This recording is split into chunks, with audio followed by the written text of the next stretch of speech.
மையம் ஊடக நேயர்களுக்கு வணக்கம். நீங்கள் இணைந்திருப்பது இன்றைய செய்திச் சுருக்கங்களுடன்.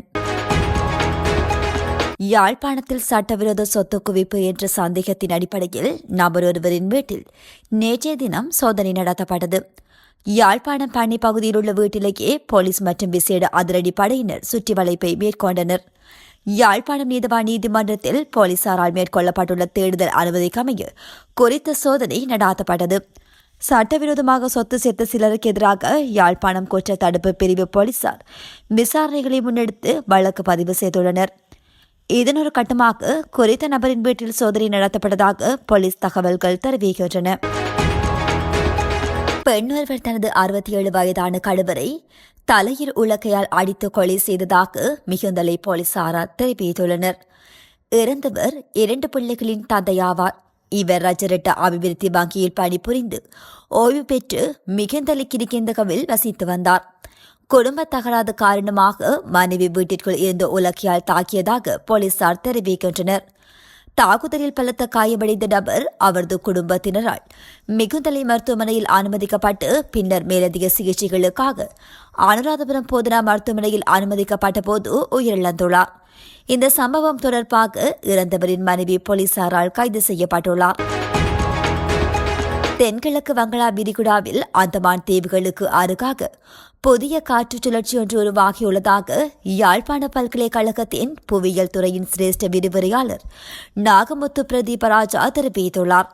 இது மிக வலுவான ஈரப்பதன் கொண்டு கீழே காற்றுகளுடன் இணைந்துள்ளது.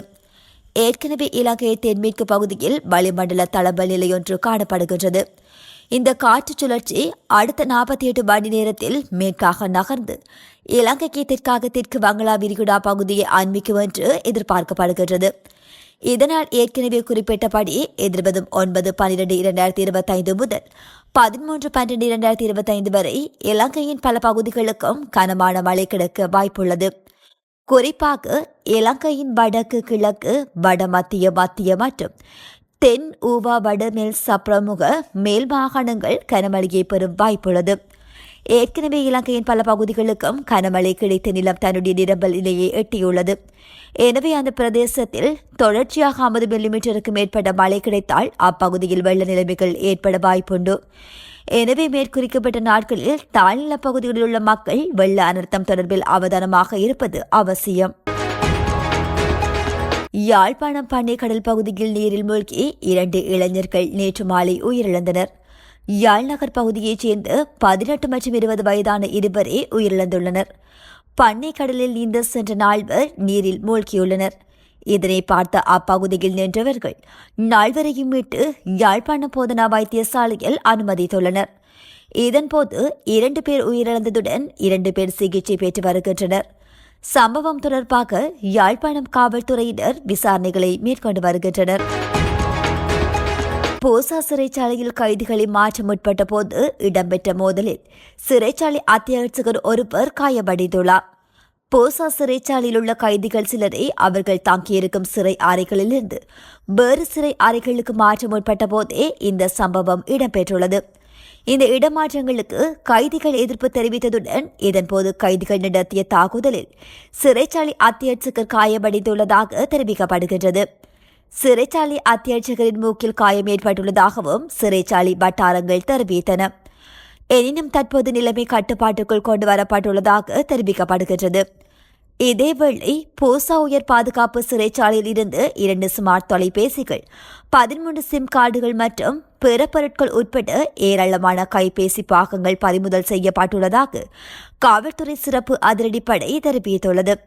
போசா முகாமின் அதிகாரிகள், காலி சிறப்பு அதிரடிப்படை அதிகாரிகள் மற்றும் சிறைச்சாலை அதிகாரிகள் இந்த சோதனையை மேற்கொண்டிருந்தனர். யாழ்ப்பாணம் செம்மணி வளைவு பகுதியில் அமைக்கப்பட்டுள்ள அணியா விளக்கு தூபி மீண்டும் சேதமாக்கப்பட்டுள்ளதாக தகவல்கள் வெளியாகியுள்ளது. நேற்றைய தினம் குறித்த தூபி சேதமாக்கப்பட்டுள்ளதாக தெரிவிக்கப்பட்டுள்ளது. 3 வாரங்களுக்கு முன்பும் குறித்த தூபியை சுற்றி புட்களுக்கு மருந்தடித்து சிரமதானம் செய்திருந்த நிலையில் இவ்வாறு சேதமடைந்துள்ளதாக குறிப்பிடப்படுகின்றது. இதேவேளை குறித்த தூபி 2 மாதங்களுக்கு முன்னரும் விசமிகளால் சேதமாக்கப்பட்டிருந்தது. இந்த நிலையில் அணியா விளக்கு தூபி புனரமைப்பு செய்யப்பட்ட நிலையில் மீண்டும் இவ்வாறு சேதமாக்கப்பட்டுள்ளது.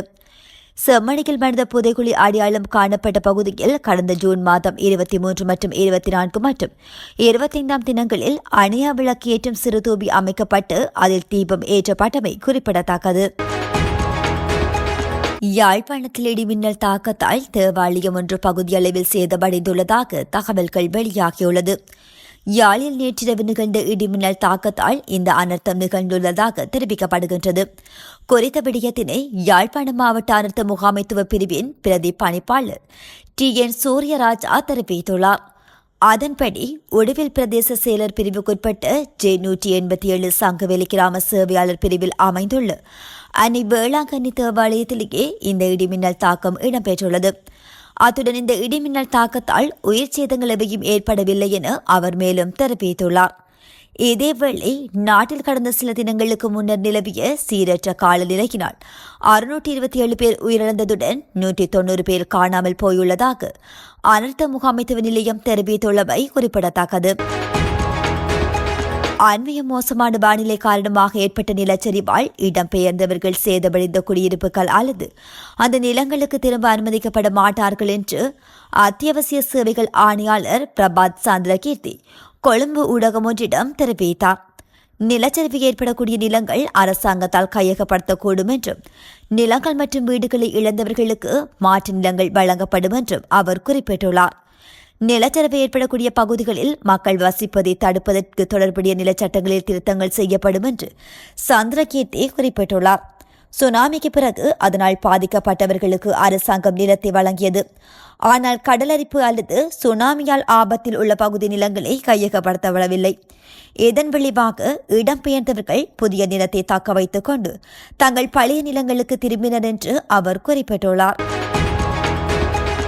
நாட்டில் அடுத்த 36 மணித்தியாலங்களுக்கான வானிலை முன்னறிவிப்பை வளிமண்டலவியல் திணைக்களம் நேற்று மாலை வெளியிட்டுள்ளது.